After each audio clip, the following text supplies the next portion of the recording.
My name is Jamie Buhrer, and today I'll be talking about my work integrated learning experience and reflection. I'll be touching on two workshops, one of which was the job search techniques I found very beneficial, and also my first work week.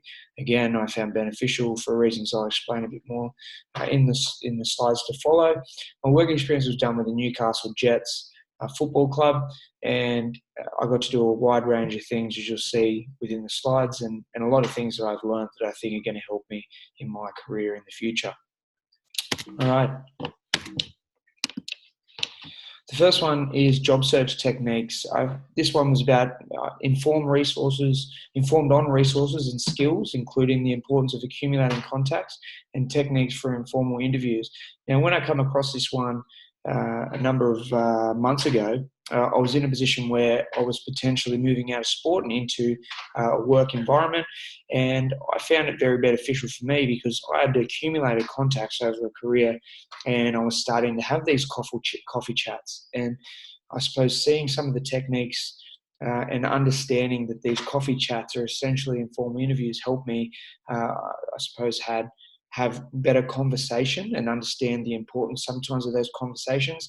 And again, highlighted the importance of having these contacts and maintaining, that friendship and not necessarily expecting anything straight away, but understanding that in the future, maintaining them contacts might be for the better. It also had techniques on how to build a resume.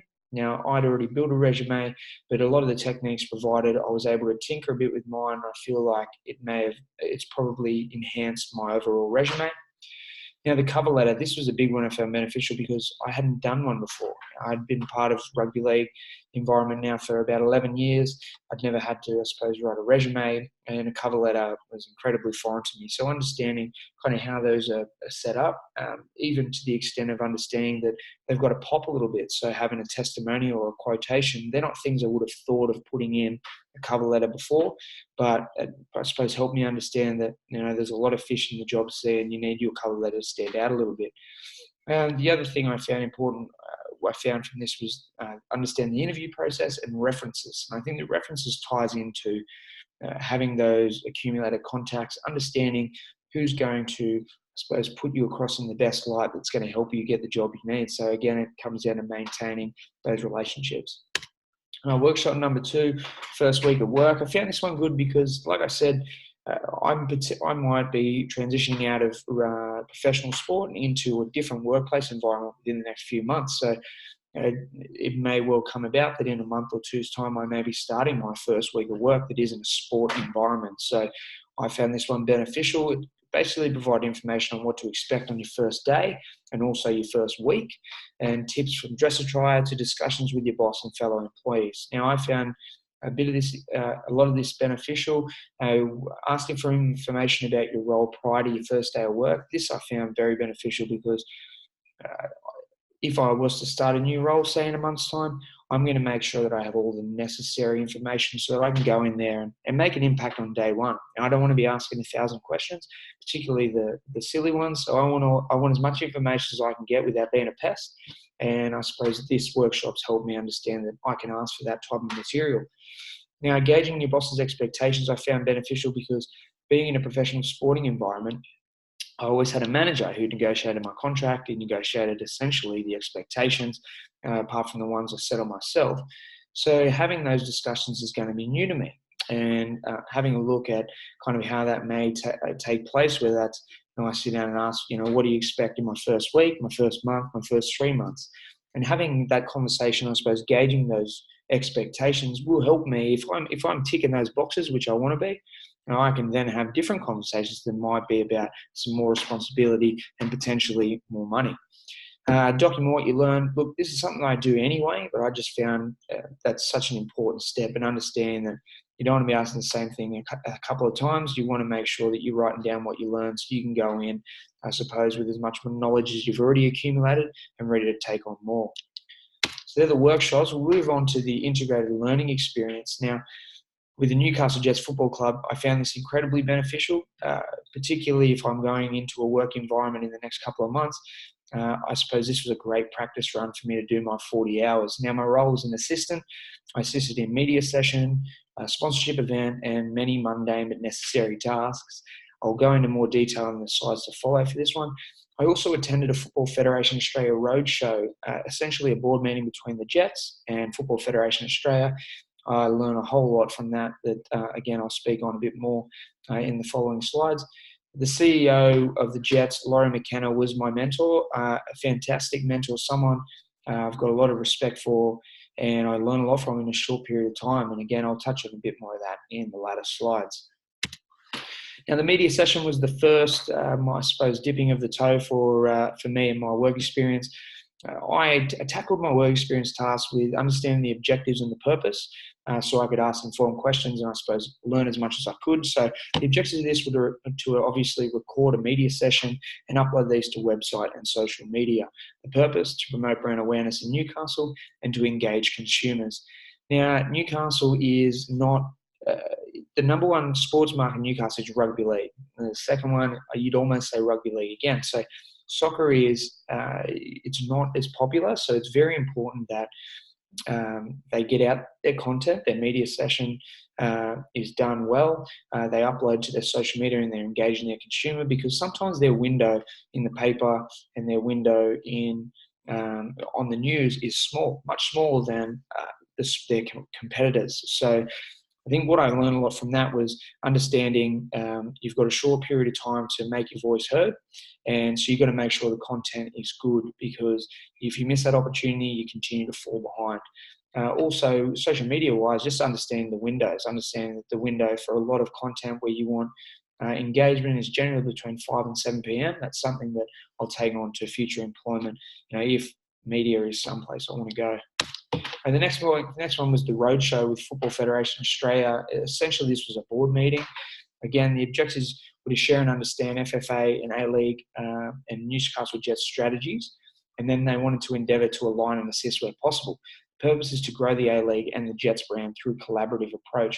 And I found this a very interesting meeting, one I didn't think that I'd get the chance to go into, but the CEO said, "No, you're getting in," which I thought was great. I certainly enjoyed it.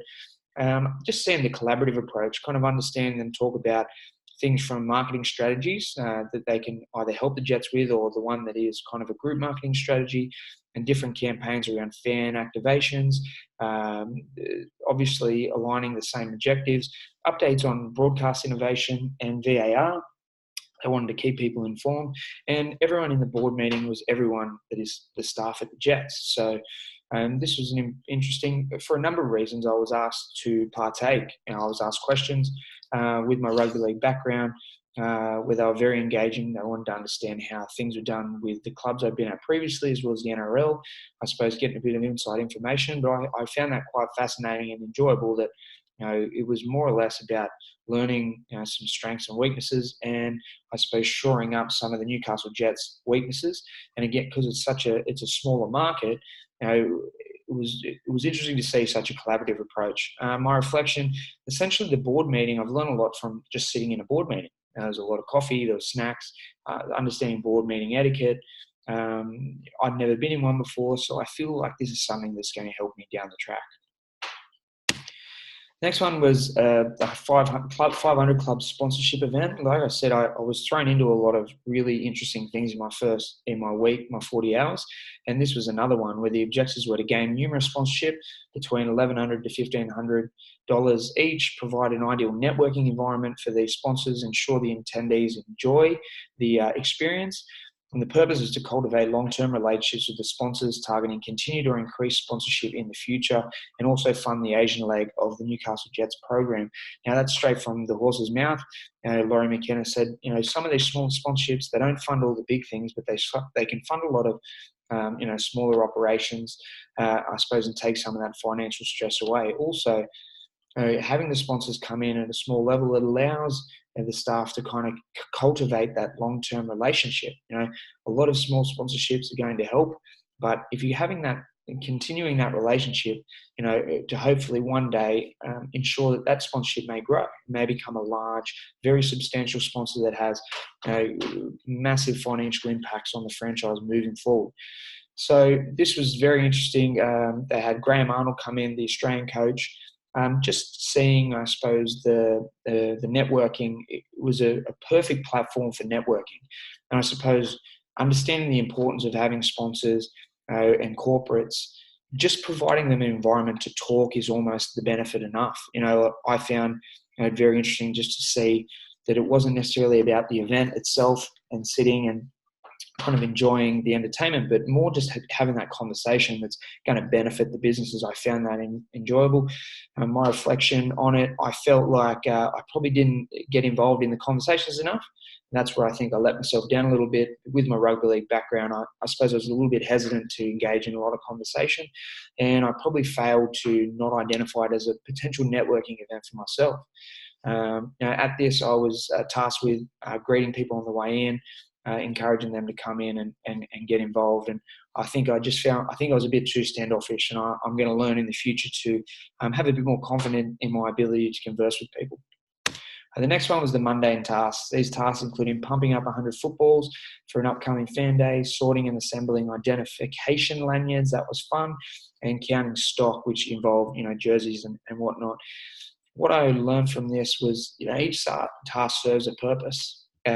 Someone would have had to have done that if not me. And I suppose what I can get out of this is I understand that there's a lot of things that make up the working of a business. They're not all the fancy tasks, but a lot of the small ones ensure a sports business stays on its feet, and a lot of the little tasks. And what I also learned was kind of coming out of a football environment where I'm very blessed. Been very blessed to kind of we are, I suppose, the headliners in a way of what we do. When I go into a workplace environment, I'm not going to be starting up near the top. I got to understand my place and understand that there's every chance I'm going to be given mundane tasks to begin with, and understand that to get where I want to go, I'm going to have to do some of these small tasks to begin with. All right, some of my final thoughts. I found the workshops incredibly useful.